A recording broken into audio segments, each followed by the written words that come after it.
आगामी जिल्हा परिषद आणि पंचायत समिती निवडणुकांच्या पार्श्वभूमीवर नेवरगाव गटात शिवसेनेने अत्यंत आक्रमक पवित्रा घेतलाय।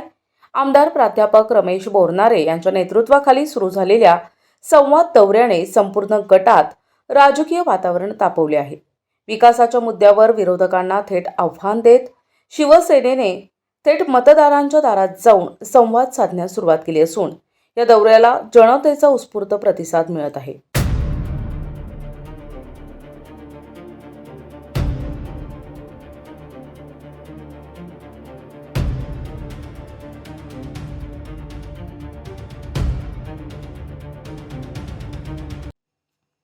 सायंकाळी 4 वाजता वाहेगाव येथून सुरू झालेला हा संवाद दौरा वरखेड, नरहरी, रांजणगाव, अकोली आणि वाडगाव मार्गे रात्री 7 वाजता काटे पिंपळगाव येथे पोहोचला। येथील विठ्ठल रुक्मिणी मंदिर परिसरात आयोजित जाहीर सभेला जनसागराचा लोंढा उसळला होता।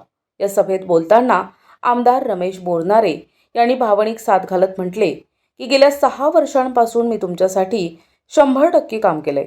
केवळ या कामाची पावती म्हणून तुम्ही साथ दिली तर धनुष्य बाणाशिवाय दुसरे कुठलेही चिन्ह तुम्हाला दिसणार नाही। या सभेचे विशेष वैशिष्ट्य म्हणजे आमदार रमेश बोरनारे आणि जिल्हा प्रमुख राजेंद्र जंजाळ यांच्या उपस्थितीत तब्बल 100 कार्यकर्त्यांनी शिंदे गटाच्या शिवसेनेत जाहीर प्रवेश केला।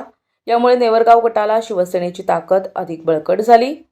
जिल्हा परिषद उमेदवार दीपाली बद्रीनाथ चव्हाण, वाहेगाव गणाचे राजेश्वर कल्याण हिवाळे आणि नेवरगाव गणाचे उमेदवार कांता किशोर गायकवाड यांना प्रचंड मतांनी विजयी करण्याचे आवाहन यावेळी करण्यात आले।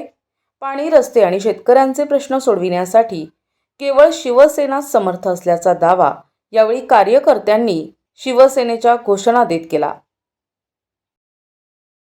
सभा झाली। त्या बीजेपीचे लोकप्रतिनिधी यांनी 53 गावात प्रश्नाचिन्ह उपस्थित करत गंगापूरमध्ये वर्ग करण्याची मागणी केलेली आहे। शेवटी आमदार कोणताही असो, मी असू द्या, गंगापूरचे आमदार असू द्या, हे काही आमच्या हातात नाही आहे। परंतु मी सांगेल का अगोदर आपण आपल्याकडे पाहिलं पाहिजे आणि नंतर 53 गाव वर्ग करायचे का नाही हा निर्णय तुम्ही घेतला पाहिजे। आज गंगापूर तालुक्याचे 53 गावचे सर्व जनता, सर्व मतदार, मी दुसरी टर्ममध्ये काम करत असताना माझ्यावरती आमदार या नात्याने अत्यंत खुश आहे आणि म्हणून वर्ग करणार नाही, होईल जाईल हे मला माहीत नाही। परंतु ह्या 53 गावामध्ये मी जसा 5 वर्षे विकास केला तसा आणखीन येणाऱ्या 4 वर्षाच्या काळामध्ये मी आमदार या नात्याने विकास करील। वर्ग भानगडी नंतरचा विषय, ते काय आमच्या हातात नाही।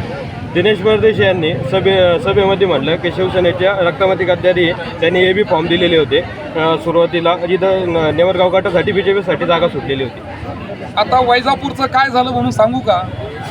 सवंदगाव सर्कल आमच्यासाठी सुटलं, शिवसेनेसाठी, आणि सवंदगाव सर्कलमध्ये 27 तारखेलाच त्यांनी पुरस्कृत उमेदवार जाहीर करून टाकला। मग त्यांनी पाहायचं ते सुद्धा, आम्हाला आमच्याकडे बोट दाखवण्याची काही गरज नाही। मी तर अक्षरशः हे नेवरगाव सर्कल, मी अक्षरशः सिल्लेगाव सर्कल सोडून दिलं। सिल्लेगाव सर्कलमध्ये AB फॉर्म दोघांकडे दिले होते, शिवसेनेचा होता, भाजपचा होता। मी उलट माझ्या उमेदवाराला सांगितलं का बाबा एक पाऊल मागे येऊ, आणि म्हणून आपण सिल्लेगाव सर्कलचा AB फॉर्म जो जिल्हा परिषदला आपण दिला होता तो परत करण्याचं काम त्या ठिकाणी केलं, परंतु त्यांनी मोठ्या भावासारखा आम्हाला वागणूक दिली नाही। प्रतिनिधी अमोल पारखे, NTV न्यूज मराठी, गंगापूर, छत्रपती संभाजीनगर।